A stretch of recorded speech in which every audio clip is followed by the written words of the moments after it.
Welcome to Visual Learning. इस video में हम समझेंगे variation of conductivity with concentration. Generally weak या स्ट्रॉन्ग इलेक्ट्रोलाइट्स दोनों ही इलेक्ट्रिसिटी कंडक्ट करते हैं, लेकिन इलेक्ट्रोलाइट्स की कंडक्टिविटी कंसंट्रेशन के साथ चेंज होती है। यहाँ कंसंट्रेशन का मतलब है कि सॉल्यूशन में सॉल्यूट की क्वांटिटी कितनी है। अगर सॉल्यूट की क्वांटिटी ज़्यादा है तो हम उस सॉल्यूशन को हाईली कंसंट्रेटेड सॉल्यूशन कहते हैं, और अगर सॉल्यूट की क्वांटिटी कम है तो हम उस सॉल्यूशन को डाइल्यूट सॉल्यूशन कहते हैं। प्रैक्टिकल यूज में यह पाया गया है कि अगर सॉल्यूशन डाइल्यूट है तो उस सॉल्यूशन की इक्विवेलेंट कंडक्टिविटी और मोलर कंडक्टिविटी इंक्रीज होती है, लेकिन स्पेसिफिक कंडक्टिविटी डिक्रीज होती है। ध्यान रहे कि specific conductivity 1 cubic centimetre volume की कंडक्टिविटी होती है। इक्विवेलेंट कंडक्टिविटी 1 ग्राम इलेक्ट्रोलाइट के आयंस के थ्रू की गई कंडक्टिविटी होती है, और मोलर कंडक्टिविटी 1 मोल आयंस के थ्रू की गई कंडक्टिविटी होती है।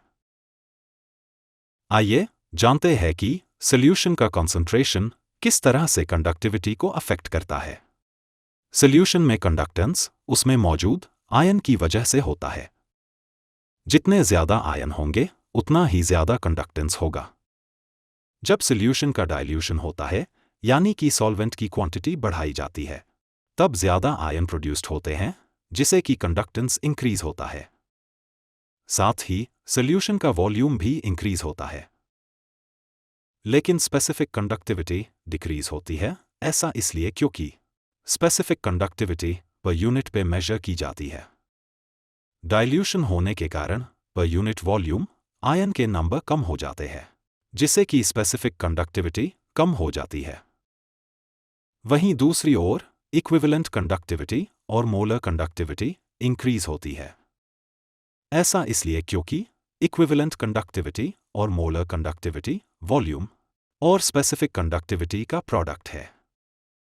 तो जब डाइल्यूशन होता है तब स्पेसिफिक कंडक्टिविटी का डिक्रीज वॉल्यूम इंक्रीज के कंपैरिजन में ज्यादा होता है, इसलिए इक्विवेलेंट कंडक्टिविटी और मोलर कंडक्टिविटी इंक्रीज होती है। इस वीडियो में अभी के लिए बस इतना ही। अगर आपको हमारा ये वीडियो अच्छा लगा तो हमारे इस चैनल को सब्सक्राइब करें, इस वीडियो को लाइक और शेयर करें।